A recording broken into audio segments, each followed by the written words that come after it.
ഇവിടെ ധർമ്മേന്ദ്ര പ്രധാന്റെ ഒറ്റ ആഹ്വാനത്തെ തുടർന്ന് ദിവസം 3.5 ലക്ഷം വരെ സൈന്യനായി.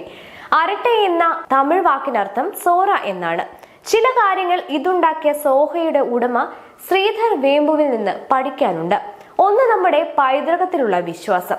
അതിനാൽ സാധാ സർവകലാശാലയ്ക്ക് പകരം സോഹോ സ്കൂൾ ഓഫ് ലേണിംഗ് ഉണ്ടാക്കി. ഒന്ന്, ബിരുദധാരികളല്ലാത്ത ഗ്രാമീണരെ എഞ്ചിനീയർമാരാക്കി.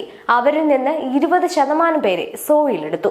2, അമേരിക്കയിൽ നിന്ന് തെങ്കാശിയിലെ മാതളംപാറ ഗ്രാമത്തിൽ ആസ്ഥാനമുണ്ടാക്കി. 3, സംരംഭക മൂലധനം വിദേശികളിൽ നിന്ന് വാങ്ങാതെ സോഹോയെ യൂണിക്കോൺ ആക്കി. ഇപ്പോൾ ആസ്തി 51,000 കോടി രൂപ. അവസാനമായി ശ്രീധർ ദേശീയവാദിയാണ്.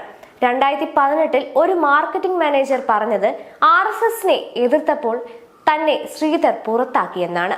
2020 RSS ചടങ്ങിൽ പരസ്യമായി പങ്കെടുക്കുകയും ചെയ്തു. ശ്രീധർ പുറത്താക്കിയവനെ കണ്ടെത്തി ഓന് ഇവിടുത്തെ സർക്കാർ ഒരു കേരള പ്രഭാകരൻ പുരസ്കാരം കൊടുക്കുന്നത് നന്നായിരിക്കും.